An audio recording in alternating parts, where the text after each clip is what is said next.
जिन्ना chair आपां आजाद नहीं हुंदे उन्ना चेर गुलामी दे विच असीं घुट्टे रहांगे।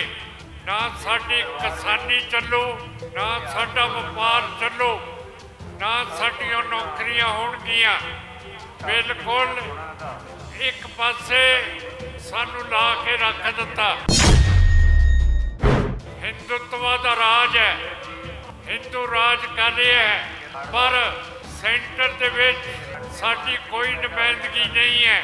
ना तो फौज के महकमे च है, ना विदेशी मामलों दे विच है, ना गृह के मामलों दे विच है, ना खेतीबाड़ी के मामलों दे विच है।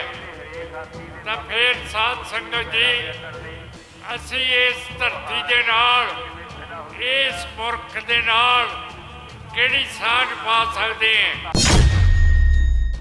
दसो एक कादी अकल है कि आपां ने राज भाग दियां निशानियां छड्ड के बौखरा ते झाड़ू फड़ लए है।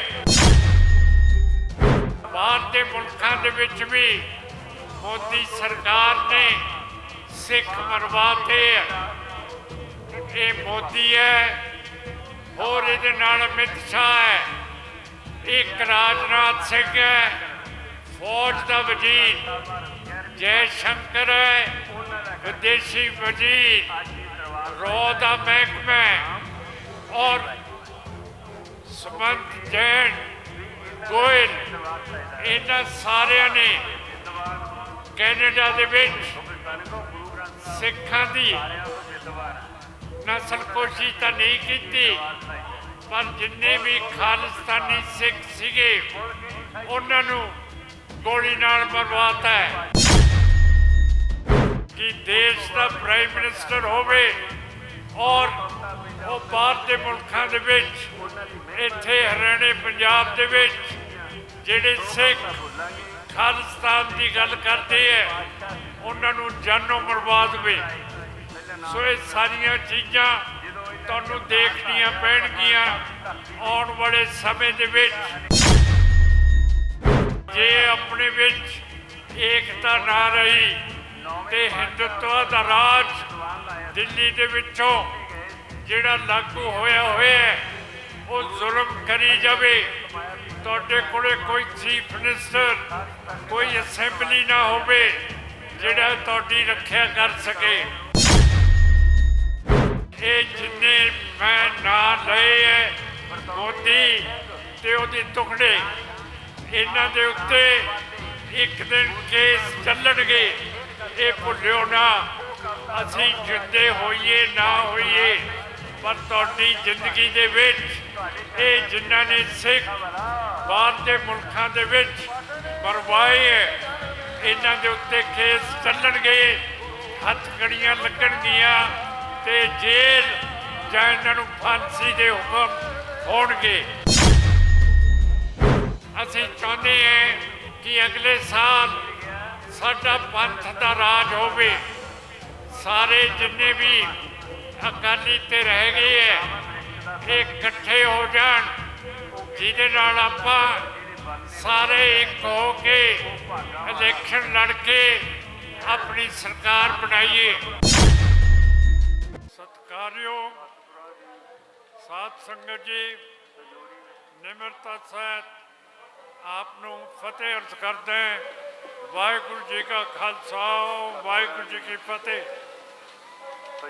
ਤੁਹਾਨੂੰ ਤੁਸੀਂ ਸਾਰੇ ਜਿਹੜੇ ਇਸ ਕਰਮਾਂ ਵਾਲੀ ਧਰਤੀ ਤੇ ਪੈਦਾ ਹੋਏ ਹੋ, ਗੁਰੂ ਨਾਨਕ ਸਾਹਿਬ ਇੱਥੇ ਆਏ ਹੈ, ਛੇਵੇਂ ਪਾਤਸ਼ਾਹ ਇੱਥੇ ਆਏ ਹੈ, ਦਸਵੇਂ ਪਾਤਸ਼ਾਹ ਇੱਥੇ ਆਏ ਹੈ। ਤੇ ਸਭ ਤੋਂ ਜਿਹੜੀ ਨੇੜੇ ਦੀ ਗੱਲ ਹੈ, एक पासे जथेदार कौमका, दूजे पासे संत जरनैल सिंह भिंडरांवाले। तुसीं वीरां दी धरती दे उत्तों इत्थे रिहाइश करदे हो, ते मैं चाहुंदा कि तुसीं सारे ਇੱਕ ਹੋ ਕੇ ਅੱਜ ਪ੍ਰਣ ਕਰੋ ਕਿ ਅਸੀਂ ਆਪਣੀ ਧਰਤੀ ਨੂੰ ਆਜ਼ਾਦ ਕਰਾਉਣਾ ਹੈ। ਜਿੰਨਾ ਚਿਰ ਆਪਾਂ ਆਜ਼ਾਦ ਨਹੀਂ ਹੁੰਦੇ ਉਨਾ ਚਿਰ ਗੁਲਾਮੀ ਦੇ ਵਿੱਚ ਅਸੀਂ ਘੁੱਟੇ ਰਹਾਂਗੇ। ਨਾ ਸਾਡੀ ਕਿਸਾਨੀ ਚੱਲੂ, ਨਾ ਸਾਡਾ ਵਪਾਰ ਚੱਲੂ, ਨਾ ਸਾਡੀਆਂ ਨੌਕਰੀਆਂ ਹੋਣਗੀਆਂ। ਬਿਲਕੁਲ ਇੱਕ ਪਾਸੇ ਸਾਨੂੰ ਲਾ ਕੇ ਰੱਖ ਦਿੱਤਾ। ਤੁਹਾਨੂੰ ਸਾਰਿਆਂ ਨੂੰ ਪਤਾ ਹੈ ਕਿ ਅੱਜ ਸਾਡੇ ਉੱਤੇ ਹਿੰਦੂਤਵਾ ਦਾ ਰਾਜ ਹੈ, ਹਿੰਦੂ ਰਾਜ ਕਰ ਰਿਹਾ ਹੈ। ਪਰ ਸੈਂਟਰ ਦੇ ਵਿੱਚ ਸਾਡੀ ਕੋਈ ਨੁਮਾਇੰਦਗੀ ਨਹੀਂ ਹੈ। ਨਾ ਤਾਂ ਫੌਜ ਦੇ ਮਹਿਕਮੇ 'ਚ ਹੈ, ਨਾ ਵਿਦੇਸ਼ੀ ਮਾਮਲਿਆਂ ਦੇ ਵਿੱਚ ਹੈ, ਨਾ ਗ੍ਰਹਿ ਦੇ ਮਾਮਲਿਆਂ ਦੇ ਵਿੱਚ ਹੈ, ਨਾ ਖੇਤੀਬਾੜੀ ਦੇ ਮਾਮਲਿਆਂ ਦੇ ਵਿੱਚ ਹੈ। ਤਾਂ ਫਿਰ ਸਾਧ ਸੰਗਤ ਜੀ, ਅਸੀਂ ਇਸ ਧਰਤੀ ਦੇ ਨਾਲ, ਇਸ ਮੁਲਕ ਦੇ ਨਾਲ ਕਿਹੜੀ ਸਾਂਝ ਪਾ ਸਕਦੇ ਹਾਂ? ਮੈਥੋਂ ਤਾਂ ਸਾਂਝ ਪੈਂਦੀ ਨਹੀਂ। ਇਸੇ ਕਰਕੇ ਇੰਨੇ ਸਾਲਾਂ ਤੋਂ ਸੰਤ ਜਰਨੈਲ ਸਿੰਘ ਭਿੰਡਰਾਂਵਾਲੇ, ਉਹਨਾਂ ਦੇ ਆਖਰੀ ਸ਼ਬਦ ਸੀਗੇ ਕਿ ਜੇ ਫੌਜ ਦਰਬਾਰ ਸਾਹਿਬ ਦੇ ਵਿੱਚ ਆ ਗਈ ਤਾਂ ਖਾਲਿਸਤਾਨ ਦਾ ਨੀਂਹ ਪੱਥਰ ਰੱਖਿਆ ਜਾਊਗਾ।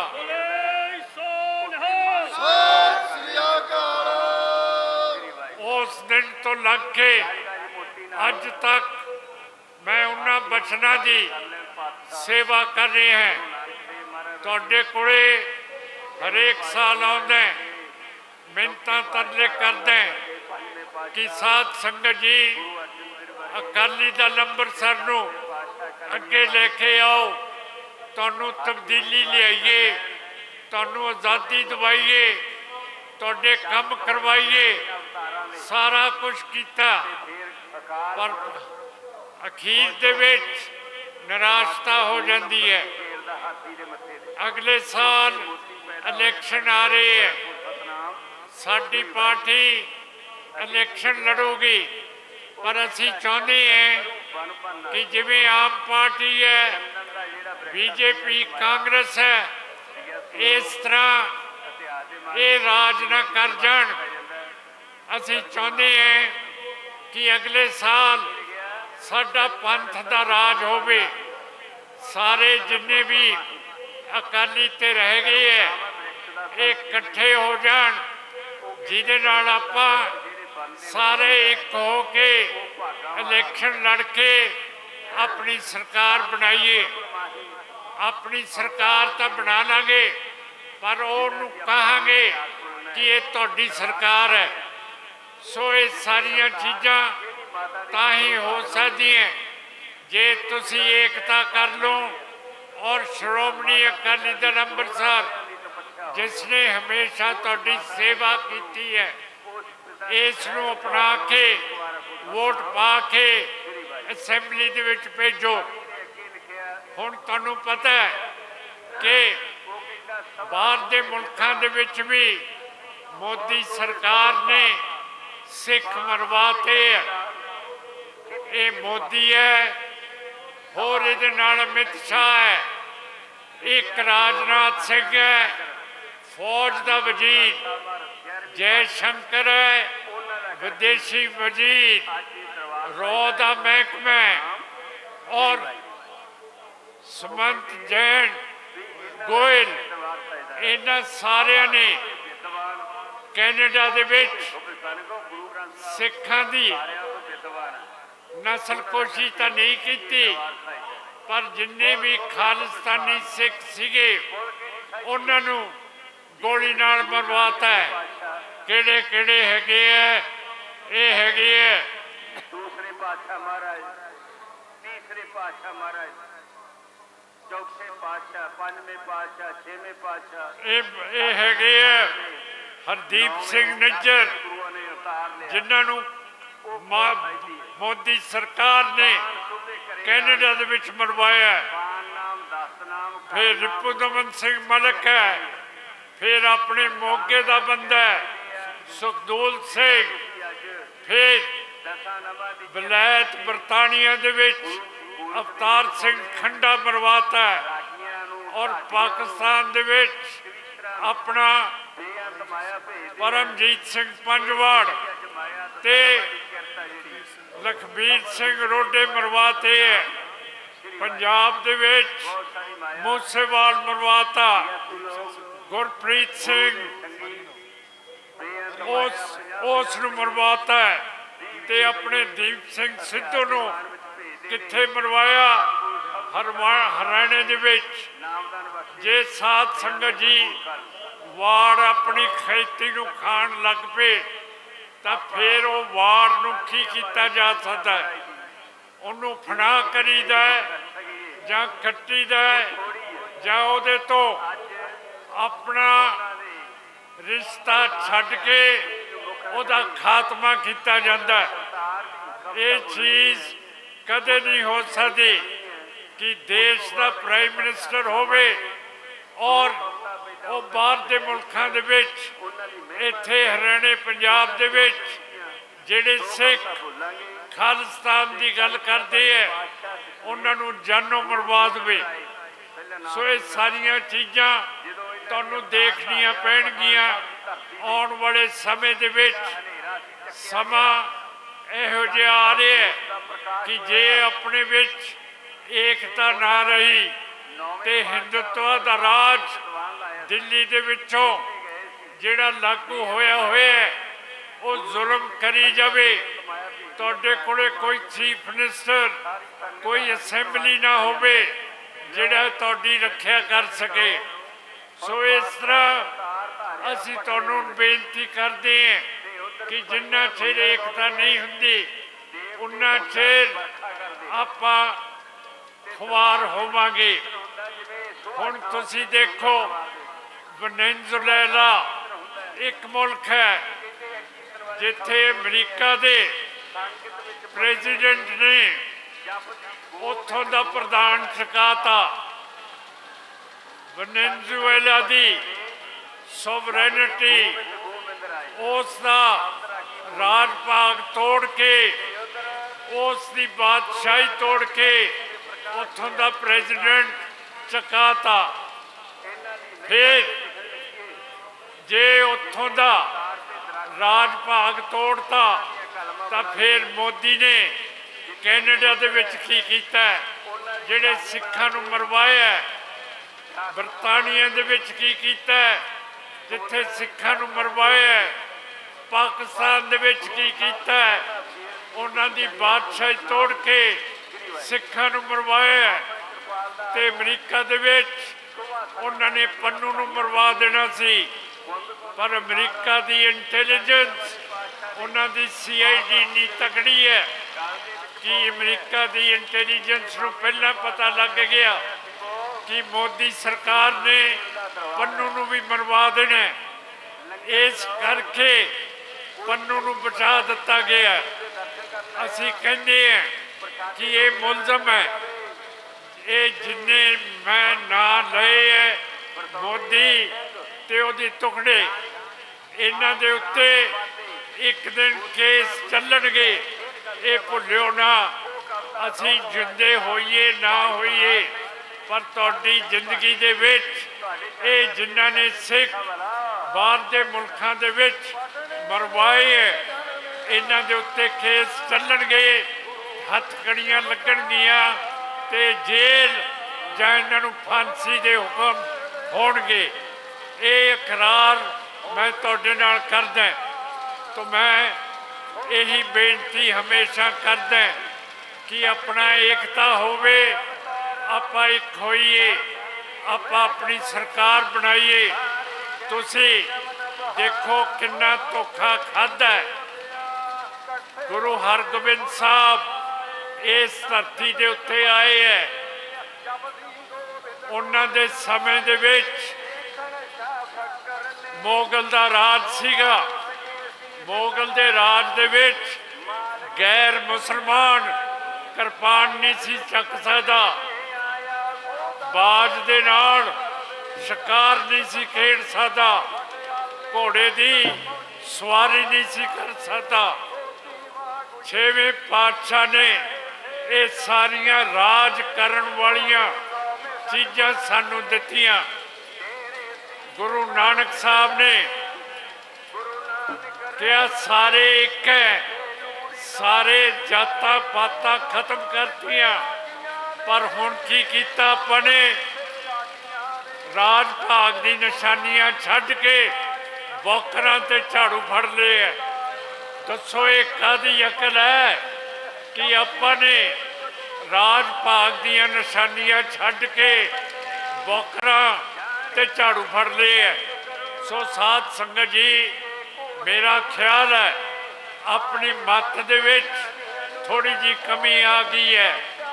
ਇਸ ਮੱਤ ਨੂੰ ਆਪਾਂ ਨੂੰ ਠੀਕ ਕਰਨਾ ਹੋਊਗਾ, ਨਹੀਂ ਤਾਂ ਫਿਰ ਇਹ ਝਾੜੂ ਆ ਜਾਊਗਾ, ਕਾਂਗਰਸ ਆ ਜਾਓ, ਬੀਜੇਪੀ ਆ ਜਾਓ, ਇਹੋ ਜਿਹੀਆਂ ਬਲਾਵਾਂ ਆ ਜਾਣਗੀਆਂ ਜਿਹਦੇ ਨਾਲ ਆਪਣੀਆਂ ਨੌਕਰੀਆਂ ਨਹੀਂ ਹੋਣੀਆਂ।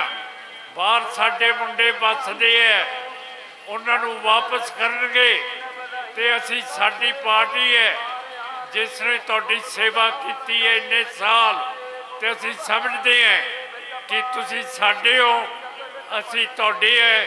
ਤਾਂ ਅਸੀਂ ਆਸ ਕਰਦੇ ਹਾਂ ਕਿ ਐਤਕੀ ਸਾਲ, ਅਗਲੇ ਚੜ੍ਹਦੇ ਸਾਲ ਦੇ ਵਿੱਚ ਤੁਸੀਂ ਸ਼੍ਰੋਮਣੀ ਅਕਾਲੀ ਦਲ ਅੰਮ੍ਰਿਤਸਰ ਨੂੰ ਜਿਤਾ ਕੇ ਅਸੈਂਬਲੀ ਦੇ ਵਿੱਚ ਭੇਜੋਗੇ, ਜਿੱਥੇ ਤੁਹਾਡੀ ਜ਼ਿੰਦਗੀ ਸੁਖਾਲੀ ਕਰ ਸਕੀਏ। ਰੰਗਰੇਟਿਆਂ ਦੀ, ਗਰੀਬਾਂ ਦੀ, ਜ਼ਿਮੀਂਦਾਰਾਂ ਦੀ, ਜਿੰਨੇ ਵੀ ਬਾਣੀਏ, ਜਿੰਨੇ ਵੀ ਲਾਲੇ ਹੈ, ਇਹਨਾਂ ਨੂੰ ਵੀ ਸੁੱਖ ਆਵੇ। ਤਾਂ ਮੈਂ ਇਹੀ ਆਸ ਕਰਦਾ ਕਿ ਸੰਤ ਜਰਨੈਲ ਸਿੰਘ ਭਿੰਡਰਾਂਵਾਲਾ ਦੀ ਧਰਤੀ ਤੋਂ, ਕੌਂਕੇ ਸਾਹਿਬ ਦੀ ਧਰਤੀ ਤੋਂ ਮੈਂ ਤੁਹਾਡੇ ਨਾਲ ਗੱਲ ਕਰ ਰਿਹਾ।